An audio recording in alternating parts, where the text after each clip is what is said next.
Yohanes pasal 3. Yesus dan Nikodemus.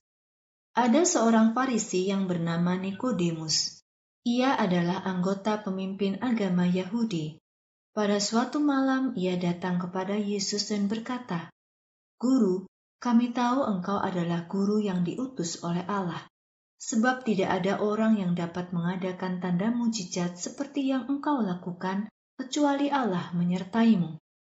Yesus menjawab, "Sesungguhnya aku berkata kepadamu, jika seorang tidak dilahirkan kembali, ia tidak dapat melihat kerajaan Allah."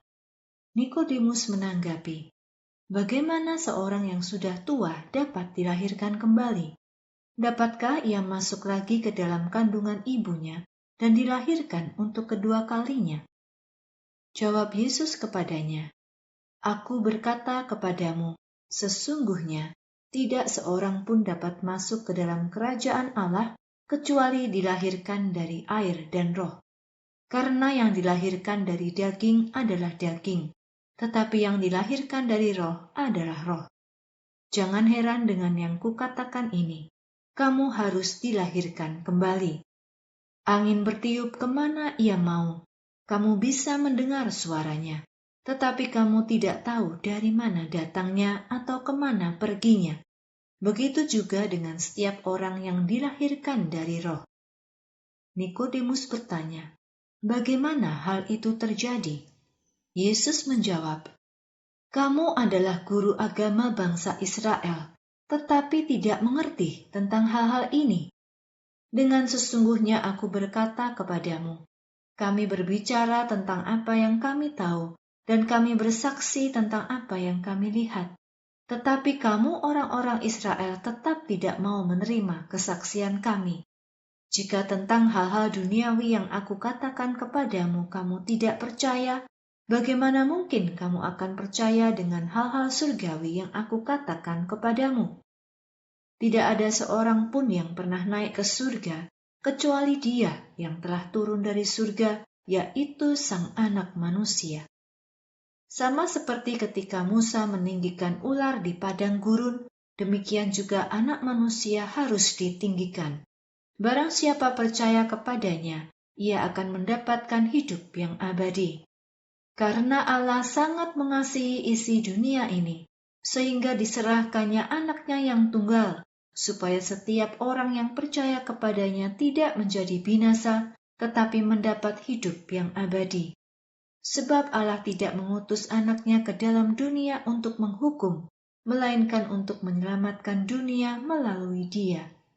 Siapa yang percaya kepadanya tidak akan dihukum, tetapi yang tidak percaya memang sudah dihukum, karena ia tidak percaya dalam nama satu-satunya Anak Allah yang tunggal itu. Inilah dasar hukuman itu, bahwa terang telah datang ke dalam dunia, tetapi manusia lebih suka pada kegelapan daripada terang, karena mereka suka melakukan apa yang jahat. Setiap orang yang berbuat jahat membenci terang, dan ia tidak datang kepada terang, supaya perbuatannya yang jahat itu tidak kelihatan. Tetapi siapa yang melakukan kebenaran datang kepada terang, supaya jelas terlihat perbuatan-perbuatan yang ia lakukan dalam Allah. Yesus dan Yohanes membaptis.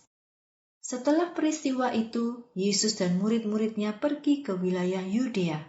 Di sana ia menggunakan waktunya untuk bersama mereka dan membaptis. Yohanes juga membaptis orang-orang di kota Ainon dekat Salim karena ada banyak air di sana. Banyak orang datang kepadanya untuk dibaptis.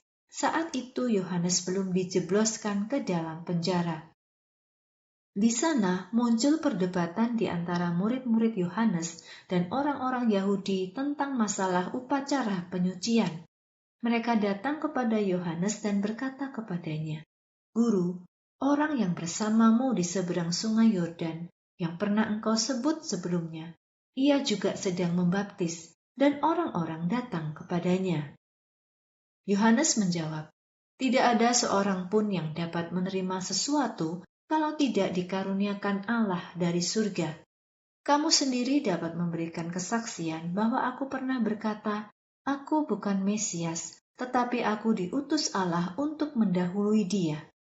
Mempelai perempuan adalah milik mempelai laki-laki, tetapi sahabat mempelai laki-laki menunggu dan menemani dia, dan ia akan bersuka cita ketika mendengar suara mempelai laki-laki. Seperti itulah sukacitaku, dan sekarang sukacitaku telah sempurna. Ia harus menjadi semakin besar, dan aku harus menjadi semakin kecil. Yang datang dari surga. Orang yang datang dari surga lebih tinggi dari semuanya. Orang yang dari bumi adalah milik bumi ini dan berbicara tentang hal-hal yang ada di bumi. Tetapi orang yang datang dari surga lebih tinggi dari semuanya. Apa yang ia lihat dan ia dengar, ia saksikan. Tetapi tidak ada orang yang menerima kesaksiannya. Orang yang menerima kesaksiannya memberi kepastian bahwa Allah adalah benar. Karena ia yang telah Allah utus untuk memberitakan firman Allah, telah diberikan roh yang tidak terbatas. Bapa mengasihi anak, dan Bapa telah memberikan segala kuasa dalam tangannya. Siapa yang percaya kepada anak memiliki hidup yang abadi. Sebaliknya, siapa yang tidak taat kepada anak tidak akan melihat hidup, karena murka Allah tinggal atasnya.